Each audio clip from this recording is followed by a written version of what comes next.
이 시간에는 같은데 다르다라는 주제 가지고 주의 말씀을 함께 듣도록 하겠습니다.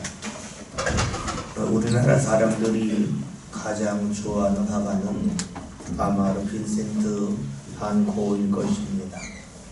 올해 우리 교회 달력에도 그의 그림이 있죠. 고흐는 말년에 프랑스 남부 도시인 아르에서 폴 고겐과 함께 지냈습니다. 고흐가 하숙한 집주인인 진우 부인은 카페를 운영하였고, 고갱이 온 후에 고흐와 고갱은 이 진우 부인을 모델로 해서 그림을 그렸습니다. 1888년에 두 사람은 진우 부인을 모델로 해서 그림을 그렸는데 그 그림이 사뭇 다릅니다. 잠깐 그림을 볼까요? 그 그림과 다른 그림. 예, 지금 보고 있는 그림은 폴 고갱이 그린 진우 부인입니다. 진우 부인을 보면 뒤에서 왼편에 술 취해서 테이블에 고개 숙인 사람이 있고, 오른편에는 여전히 술을 먹는 사람이 있습니다. 그리고 앞부분에는 진우 부인이 테이블에 잔을 올려놓고 있습니다. 그 잔에 술이 들었는지 음료수가 있는지 알지 못합니다.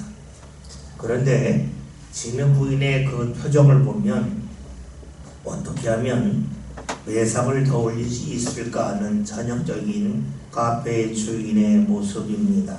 그 다음 그림 볼까요? 그 그림, 이제 그림을 보면 이 그림은 고흐가 그린 진우 부인입니다. 똑같은 모델인데 아주 다르죠. 모델 앞에 책이 있고, 이 진우 부인이 왼손으로 자신의 얼굴을 맡았습니다. 책을 읽고 깊이 생각하는 모습입니다. 아주 우아하게 그림을 그렸습니다.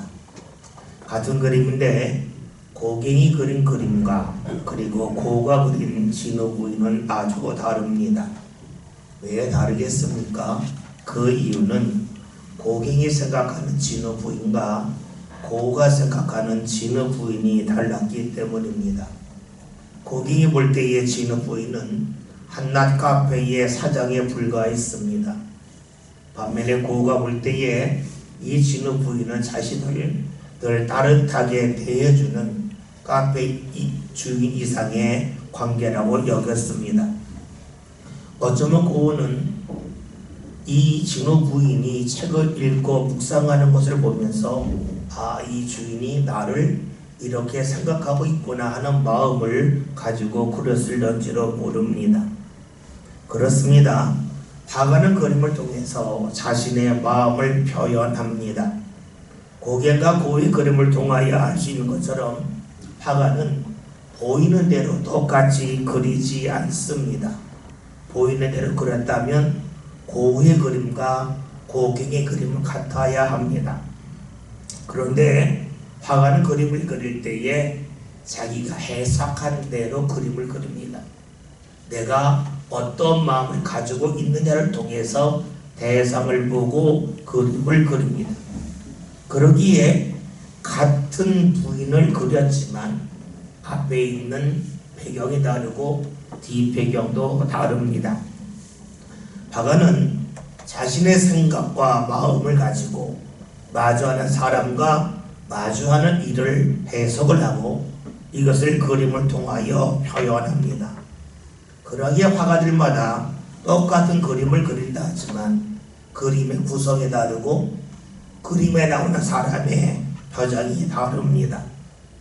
그런데 같은 화가를 할지라도 그 화가가 젊었을 때와 나이가 들었을 때에 또 때로는 하는 일이 잘 돼서 유명했을 때와 사람들이 거듭도 보지 않는 자리에 있을 때에 그림이 다릅니다. 상황에 따라서 마음이 달라지고 생각이 달라지는데 그것이 그림을 통하여 표현됩니다. 화가는 그림을 통해서 내가 마주하는 대상에 대한 생각과 마음을 표현을 하죠. 그래서 화가의 그림을 보면 이 화가가 어떤 생각이 있는지, 어떤 마음이 있는지, 그리고 어떻게 해석하고 어떻게 반응하며 사는지를 알 수가 있습니다. 이렇게 보면 오늘 우리의 삶은 화가와 크게 다르지 아니함을 알 수 있습니다. 우리는 화가가 보는 것처럼 똑같은 것을 보지만 사람마다 해석하고 반응하는 것이 다르기 때문입니다. 우리나라는 지난 12월 3일 계엄령이 선포된 후부터 4월 4일 헌법재판소에서 대통령 파면 선고가 날 때까지 사람들에 따라서 계엄에 대한 해석이 달랐고 반응이 달랐습니다. 법치국가라고 하지만 헌법재판소에서 결정이 내려졌음에도 불구하고 여전히 사람들마다 해석과 반응을 달리합니다. 왜 그렇게 했습니까? 화가가 보이는 대로 그리지 않고 자기 생각을 갖고 대상을 보며 그리는 것처럼 사람들은 내 생각을 갖고 내 마음을 갖고 무엇이 중요하다고 무엇이 특별하다고 결정하며 보기 때문입니다. 그러니 사람마다 해석이 다르고 반응이 다릅니다. 그리고 나름대로 해석할 때에는 이유가 있죠. 이것이 중요해서 이것이 더 크기 때문에 이것을 먼저 보아야 된다고 묻습니다.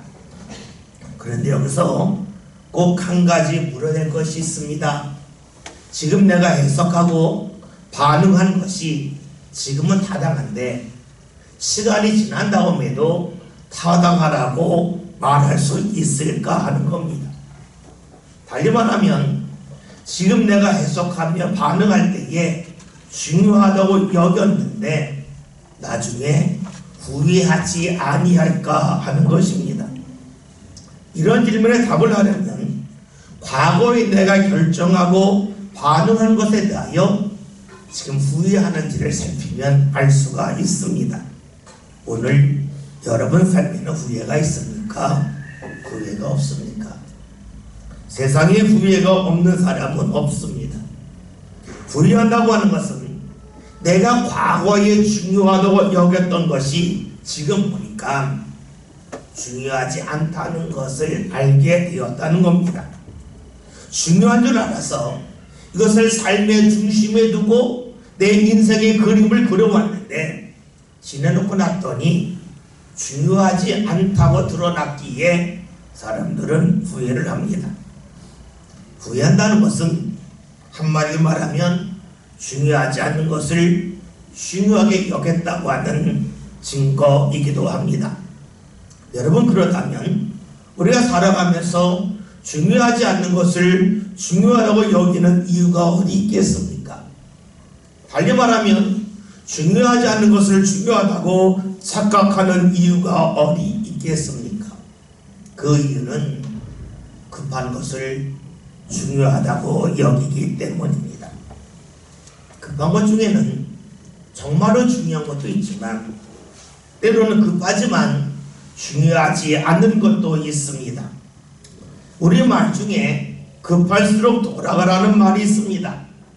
이 말은 급할 때에 길을 지름길로 가지 말고 빙빙 돌아가라고 하는 것이 아닙니다. 급할 때일수록 정말로 무엇이 중요한지를 분별해야 한다는 말입니다. 많은 이들이 급한 것을 중요하다고 여깁니다. 그래서 급한 것을 붙잡느라고 중요한 것을 놓칠 때가 상당히 많이 있습니다. 생각해 봅시다. 우리가 언제 급한 마음이 듭니까? 언제 급한 것에 이끌려 중요한 것을 잊습니까? 한마디로 힘들 때입니다. 살아가면서 힘들 때가 있습니다. 내가 원하지 않는 사람을 만날 때가 있고 원하지 않는 일을 경험할 때가 있습니다. 그러면 상당히 불편해요. 불편할 때의 사람의 감정은 빨리 벗어나고 싶다는 겁니다. 빨리 벗어나고자 하는 마음이 급하게 다가오면 다가올수록 우리는 급한 것 때문에 중요한 것을 생각하지 아니하죠. 자녀가 어렸을 때에는 부모 말을 잘 듣습니다. 조금 자라면 자녀들이 부모 말을 잘 듣지 않죠. 왜냐하면 자녀들이 성장하면서 생각이 생기기 때문입니다. 그러니까 생각이 부족할 때에는 모든 부모의 말이 옳다고 여겼는데 자기가 무언가 생각하기 시작함부터는 부모의 생각이 틀릴 수도 있다고 하는 마음이 들면서 부모의 말을 잘 듣지 않습니다. 부모가 볼 때는 분명히 잘못됐는데 따르지 않을 때에 많은 부모들이 화가 나죠. 빨리 고쳐줘야지 하는 마음이 듭니다. 자녀들이 잘못된 생각과 잘못된 행동을 할 때에 가장 빨리 고칠 수 있는 방법이 무엇입니까? 그것은 힘으로 제압하는 겁니다. 어린 자녀들을 부모가 얼마든지 힘으로 제압할 수 있습니다. 그렇게 제압하면 자녀들은 부모의 힘에 못 이겨서 따라올 수밖에 없습니다. 그런데 그 순간부터 자녀들은 부모에 대한 서운한 마음이 쌓이죠. 부모에 대한 신뢰가 무너집니다. 그래서 자녀가 어느 정도 자라서 힘이 생긴 다음부터는 더 이상 부모가 자녀를 힘으로 제압할 수 없을 때가 되면 어떤 일이 생깁니까? 사이가 멀어지고 맙니다. 이런 일은 대부분의 가정에서 경험하는 일입니다. 급한 것을 해결하느라고 중요한 것을 잃어버립니다. 그 이유는 급하기 때문입니다. 여러분, 자녀를 양육할 때 급한 것을 붙잡느라고 중요한 것을 놓치며 후회하는 것처럼 우리 삶도 역시 그러합니다. 급한 것을 해결하느라고 중요한 것을 놓치고 나면 나중에 크게 후회할 수밖에 없지요. 삶에서 힘들다고 하는 것이 무엇입니까? 삶을 걸음에 비유해 봅시다. 여러분 살면서 힘든 것처럼 걷기가 힘들 때가 있어요.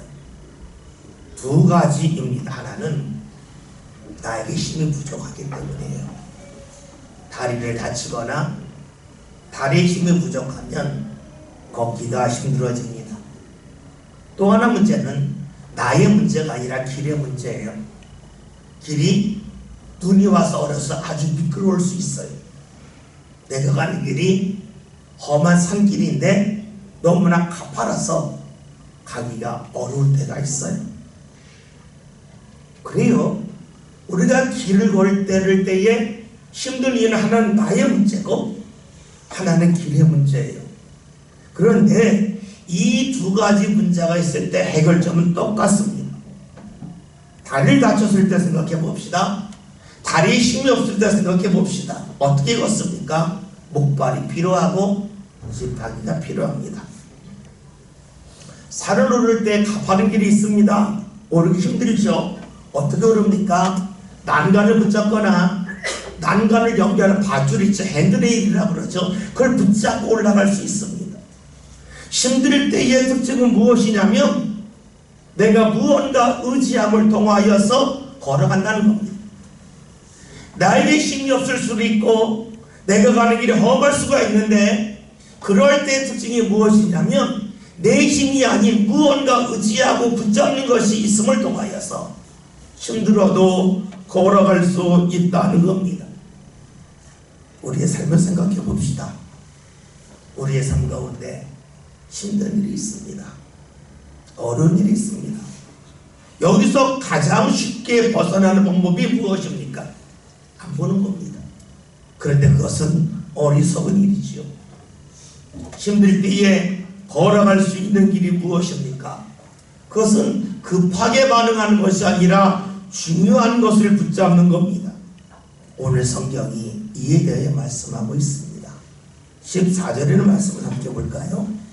그러므로 우리의 큰 대제사장이 계시니 승천하시니 곧 하나님의 아들을 되시사 그가 믿는 우리를 굳게 잡을지어다. 아멘. 우리는 히브리서 4장이라는 말씀을 읽고 있습니다.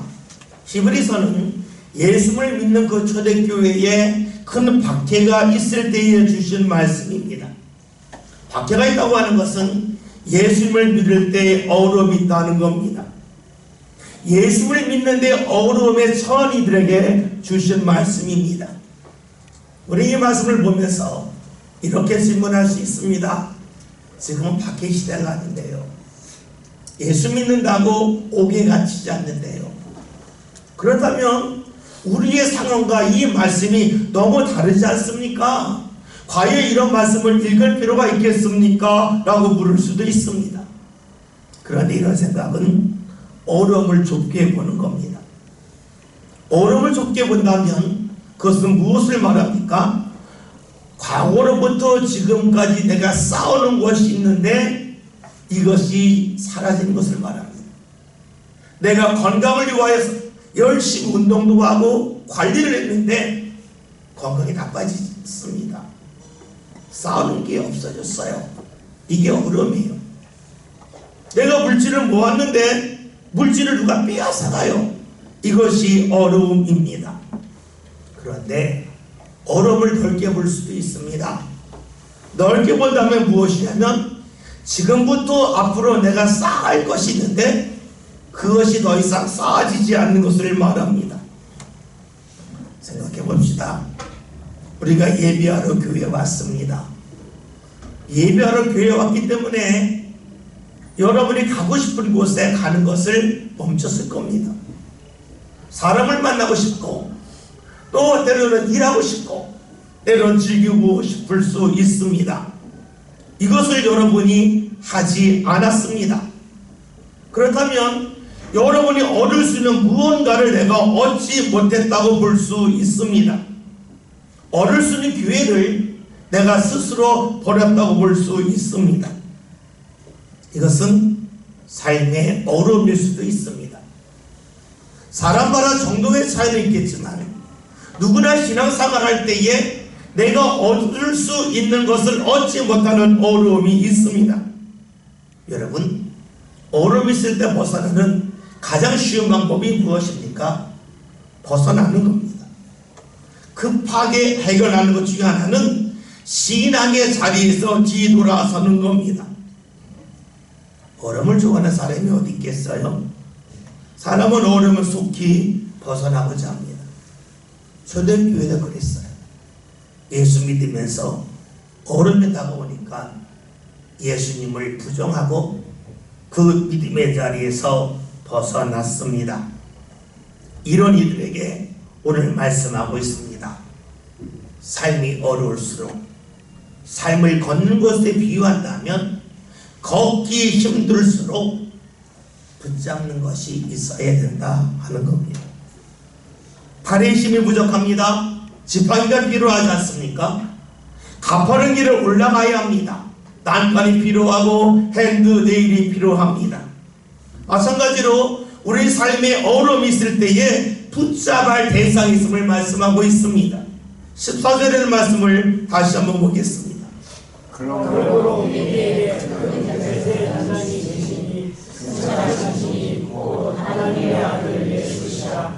우리가 믿는 우리를 굳게 잡을지어다. 아멘. 오늘 말씀을 보면 힘들 때일수록 예수 그리스도를 믿는 믿음의 도리를 굳게 붙잡으라고 말씀하고 있습니다. 우리는 묻게 됩니다. 하필이면 왜 예수입니까? 예수를 왜 우리가 붙잡아야 됩니까? 힘들 때 예수를 붙잡을 이유가 무엇입니까? 라고 묻지요. 오늘 성경에서 말씀합니다. 예수님은 하나님의 아들이신데 이 땅에서 하늘로 올라가신 분, 승천하신 분이라고 말씀합니다. 하늘에서 땅으로 올라갔다, 승천했다고 하는 겁니다. 이것을 다른 말로 하면 하늘과 땅을 연결시켰다는 겁니다. 제가 어렸을 때에 놀던 장난감 중에 하나가 있습니다. 이런 것이 있습니다. 그래서 거의 50년 정도 전인데요. 당시에는 이 요구르트 병도 구하기 어려울 때였는데 학교에서 어느 날 실험을 한 거예요. 요구르트 병 2개를 가져오고 실을 가져오래요. 그래서 어렵게 구해갔는데 선생님이 그 요구르트 병 그 맨 끝에다가 구멍을 뚫래, 양쪽에. 그리고 그걸 실로 연결하라는 거예요. 그리고 한 10m 정도 떨어진 데서 서로 요구르트 병에다 발을 하고 귀를 대라는 거예요. 근데 참 놀랍게도 소리가 전달이 돼요. 실을 타고 소리가 전달이 되는 거예요. 너무너무 신기했습니다. 여러분, 실 하나가 연결됐는데 소리가 들려요. 안 들릴 소리가 들립니다. 오늘 말씀대로 하면 예수님이 땅에서 하늘로 올라갔다고 하시는 것은, 승천하셨다고 하는 것은 하늘과 땅을 실로 연결했다는 겁니다. 다시 말하면 이 땅의 소리가 예수를 통하여 하나님 앞에 전달되게 되었다는 것을 말씀하고 있습니다. 하늘과 땅이 연결되었다고 하는 것은 하늘의 은혜가 하늘에서 멈추지 않고 땅에 임하게 되었다고 하는 것을 말씀하고 있지요. 승천하신 예수님을 오늘 성경에서는 대제사장이라고 말합니다. 제사장은 우리의 문제를 하나님 앞으로 전달하는 일입니다. 다시 말하면 예수님이 어떤 분이냐면 땅에서 하늘로 올라가심을 통하여 이 땅에 있는 우리들의 문제를 하나님 앞에 전달하는 그 역할을 하셨다는 겁니다. 그러기에 예수님을 붙잡으라고 말씀하고 있죠.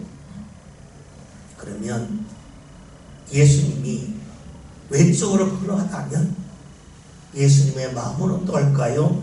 오늘 말씀 15절 함께 봅니다. 우리에게 있는 내 제사장은 우리의 연약함을 분명하지 못하실 자라며 모든 일에 우리와 똑같이 시험을 받으신 이후에 죄는 없으시니라. 아멘. 예수님 대제사장의 특징이 무엇이냐면 우리의 연약함을 동정하지 아니하신다 하는 것이 아니라는 겁니다. 다시 말하면 우리의 연약함을 동정하신다는 겁니다. 우리의 연약함을 알고 책망하시는 분이 아니고 그 약함을 아시기에 마음 아파하시고 또 괴로워하신다는 거지요. 그 이유가 어디 있을까? 오늘 15절 하반절에서 말씀합니다. 예수님의 특징이 무엇이냐면 모든 일에 우리와 똑같이 시험을 받으셨지만 죄가 없다고 말씀합니다. 시험은 유혹을 말하지요. 여러분, 살아가면서 우리에게 수많은 시험, 유혹이 있습니다. 무엇이 유혹입니까? 유혹은 우리에게 급한 마음을 주는 겁니다. 유혹은 순간적으로 재밌고 즐거운 것에 매달리게 하는 겁니다. 학생들이 시험을 앞두면 스트레스가 쌓입니다. 그 스트레스를 풀고자 학생들이 열심히 공부하다가 게임을 할 때가 있습니다. 그 게임을 하는 것을 보면서 많은 부모들이 하지 말라 그럽니다. 학생들도 압니다. 이것은 나에게 도움이 되지 않고 나에게 일시적으로 기쁨을 주는 유혹에 불과함을 잘 압니다. 왜 그렇습니까? 스트레스를 빨리 사라지게 할 수는 있지만 정작 중요한 공부함에 있어서는 방해가 되기 때문입니다. 여러분, 살아가면서 힘들 때 우리는 맛있는 걸 먹으러 가기도 하고 때로는 무언가 과도하게 쇼핑하기도 합니다. 이것을 가지고 사람들은 말하죠. 유혹이라고 말합니다. 왜냐하면 순간적인 삶의 압박에서 벗어날 수는 있겠지만 그것이 삶을 더욱더 힘들게 만들기 때문이죠. 살아가면 이럴 때가 있죠. 급한데 마트에 가서 물건을 사가지고 나오는데 계산하는 분이 계산을 아주 더디게 할 때가 있어요. 계산을 하면서 실수할 때가 있어요. 여러분, 어떤 마음 듭니까? 한번 크게 소리지고 싶지 않습니까? 당신 그런 것도 못하냐고, 왜 당신 때문에 내가 시간적인 피해를 받느냐고 소리 지르고 화내고 싶을 때가 있어요. 그러면 마음이 풀릴 것 같아요. 근데 어떠합니까? 그렇다고 풀립니까? 오히려 마음이 더 괴롭습니다. 무엇을 말하냐면 우리는 어려우면 빨리 거기서 벗어나고 싶은 유혹이 있습니다. 나를 힘들게 하는 대상이 있고 나에게 시간과 물질에 손상을 줄 사람이 있다면, 그리고 때로는 나의 자존심을 상하게 한 사람이라면 배고파주고 싶은 그런 욕구가 우리에게 있습니다. 바로 유혹입니다. 유혹임을 알지만 우리는 그 유혹에 넘어질 때가 많이 있죠. 왜냐하면 급한 것을 해결하느라고 정작 중요한 것을 뒤로 하기 때문이에요. 그래서 나중에 후회를 합니다. 그런데 이런 유혹은 예수님에게로 있었다고 성경이 말씀합니다. 우리가 당한 유혹, 그 이상의 유혹의 시험이 예수님에게 있었다는 거죠. 우리가 잘 아는 것처럼 예수님이 40일 금식한 후에 사단이 왔습니다. 말합니다. 너 하나님의 아들 아니냐? 너 능력 있지 않냐? 그런데 너 배고프지 않냐? 그러니까 너의 능력을 가지고 돌을 떡으로 만들라고 말을 합니다. 무슨 유혹입니까? 배고픔의 자리에서 빨리 벗어나는 것이 중요하다는 거예요. 지금 힘든데 거기서 빨리 벗어나야지 왜 그 일을 하지 아니하냐고 사단이 유혹을 하죠.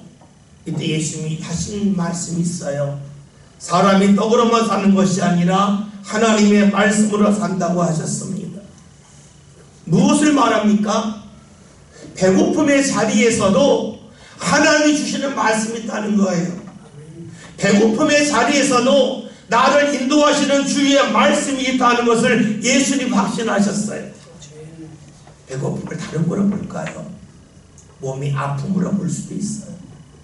우리는 아플 때 하나님 빨리 나 낫게 해주세요. 벗어나게 해주세요 라고 간구를 해요. 그런데 예수님 말씀하시는 거예요. 배고픔의 자리에서도 하나님의 말씀이 있고 하나님의 인도함이 있지 않았냐? 그렇다면 병든 자리에서도 하나님이 말씀하시고 하나님이 인도하신다는 거예요. 이것을 실패한 자리로 볼 수도 있어요. 우리는 실패한 자리에서 빨리 벗어나고 싶어 해요. 이런 자리에서 과연 내가 하나님을 믿을 수 있겠습니까? 라고 질문을 해요. 예수님은 말씀하세요. 배고픈 자리에서도 하나님의 말씀이 있지 않냐? 하나님의 인도하심이 있지 않냐? 그렇다면 네가 넘어졌다고 여기는 그 자리에서도 하나님의 말씀이 있음을 너는 알지 못하느냐고 우리에게 말씀을 하시는 거죠. 예수님 십자가 달리셨을 때에 사람들이 조롱했어요. 너 하나님의 아들인데 한번 내려와 봐라. 그러면 지금까지 내가 믿지 않았지만 이제부터는 믿겠다 라고 말을 합니다. 예수님이 당장 내려올 수도 있어요. 조롱하는 이에게 나를 그렇게 몰라? 내가 뭐 보여줄게 하면서 십자가에서 내려와서 예수님을 조롱한 이를 다시 재조롱할 수 있습니다. 갚아줄 수 있어요. 근데 예수님이 그렇게 하지 않으셨어요. 왜 그렇게 하지 않았을까요? 예수님은 급한 데 초점을 맞추지 아니하셨어요. 예수님은 무엇이 중요한지를 아셨습니다. 사람들은 순간적으로 급한 것이 중요하다고 여겨요. 그러나 예수님은 아니셨어요. 급하지만 중요하지 않은 것이 있다. 그것이 무엇입니까? 바로 예수님이 믿었던 하나님이십니다. 왜 예수님이 하나님을 중요하게 여기셨나요? 마태복음 15장 13절에서 예수님이 이런 말씀을 하셨어요. 심은 것마다 하나님이 심지 않은 것은 다 뽑힌다라고 하셨습니다. 다시 말하면 하나님이 심지 않은 것, 하나님으로부터 시작하지 않는 것은 어느 순간에 다 뽑힌다, 다 사라진다, 다 없어진다고 말씀하신 거죠. 예수님은 그래서 하나님의 것을 중요하게 여기셨어요. 많은 것을 얻었다 할지라도 하나님으로부터 시작하지 않았다면 어느 순간 없어진다는 거예요. 뽑힌다는 거예요. 사라진다는 거예요. 그러나 예수님은 하나님의 것을 중요하게 여기십니다. 급한 때에 매달리지 않습니다.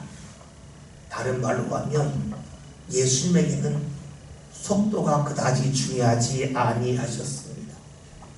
그 의미가 어디 있습니까? 하나님을 가까이 하셨기 때문입니다. 하나님이 중요하다고 하는 것을 결코 잊지 아니하셨기 때문입니다. 이것은 예수님의 기억력이 좋기 때문이 아닙니다. 여러분 그렇잖아요. 사람이 기억력이 좋아서 무언가 오래 기억하는 건 아닙니다. 반복함을 통하여 기억하는 겁니다. 여러분 머리가 좋다고 해서 내가 오래전에 만난 사람의 이름을 기억합니까? 그러지 않아요. 그 사람과 계속해서 관계를 맺고 그 사람의 이름을 부를 때에 그 사람의 이름이 기억이 나는 거예요. 예수님이 하나님을 기억하는 것은 하나님을 찾았기 때문에 그래요. 계속해서 하나님을 찾았기에 하나님이 중요했고 하나님이 중요하셨기 때문에 급한 것에 매달리지 아니하셨습니다. 오늘 성경은 말씀합니다. 예수님은 모든 일에 우리와 똑같이 시험을 받았지만 죄가 없다고 말씀하십니다. 넘어지지 않았다는 겁니다. 유혹 때문에 쓰러지지 않았다는 것입니다. 오늘 우리의 삶 가운데 왜 우리가 죄를 범합니까? 다른 말로 왜 후회를 합니까? 그 이유는 유혹에 넘어지기 때문입니다. 내가 볼 때 급하다고 하는 것 때문에 중요한 것을 놓치기 때문입니다. 며칠 전 신학교 때 함께 공부했던 친구가 잠시 길 가다가 들렀습니다. 그 친구는 목회하지 않고 제약회사를 다니면서 약을 판매하고 있는데 지금 교회를 안 다녀요. 저랑 이야기하다 이런 이야기 하는 거예요. 자기 딸에게 교회를 다니라고. 그래서 딸이 청년대까지 다녔는데 어느 날 그러더래요. 아빠 나 교회 안 다닐래. 왜 그러냐 물었더니 한 이야기가 하나님이 안 계신 것 같아.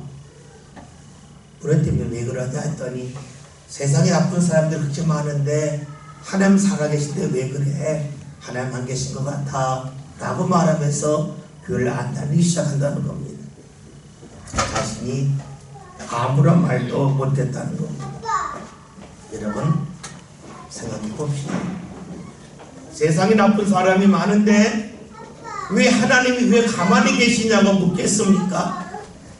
이유는 간단하죠. 나는 나쁘지 않다는 거. 내가 나쁜 사람이라면 그런 말 안 해요. 다시 말하면 나는 선한데 나보다 나쁜 사람이 너무 많은데 하나님 왜 가만히 두시냐는 거예요.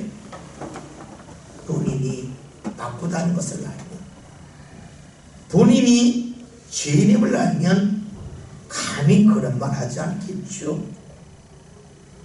여러분 그래요. 사람들은 나는 착하다고 여겨요. 나는 옳다고 여겨요. 그래서 내가 급할 때에 판단하는 것도 맞다고 여겨요. 그래서 살아가면서 정작 중요한 하나님을 멀리하고 맙니다. 그런데 예수님은 한순간도 하나님을 잊지 않습니다. 하나님의 일이 가장 중요함을 아셨습니다. 그 예수님을 우리가 어떻게 될 것인가? 오늘 성경 말씀합니다. 16절 함께 봅시다. 그러므로 우리는 구별하시나 받고 때를 따라 돕는 은혜를 얻기 위하여 은혜의 보좌 앞에 담대히 나아갈 것이나. 아멘. 예수님이 시험을 받았지만 급한 것에 매달리지 않고 중요한 것, 하나님의 것을 붙잡으면서 죄를 범하지 아니하셨는데 그 예수님을 향하여 우리에게 나아가라고 말씀하고 있습니다. 여러분 성경이 무엇을 말씀합니까? 우리 보고 예수님처럼 살라고 말씀하지 않습니다. 너희도 급한 것을 멀리하고 중요한 것을 붙잡아라고 말씀하지 아니합니다. 우리에게 주신 말씀은 예수님에게 나아가라는 겁니다. 왜 그렇습니까? 예수님은 우리의 연약함을 아시고 우리를 긍휼히 여기시고 불쌍히 여기시면서 예수님에게 나오는 사람들에게 은혜를 주시기 때문입니다. 말씀을 봤더니 때를 따라 돕는 은혜를 주신다고 말씀하고 있습니다.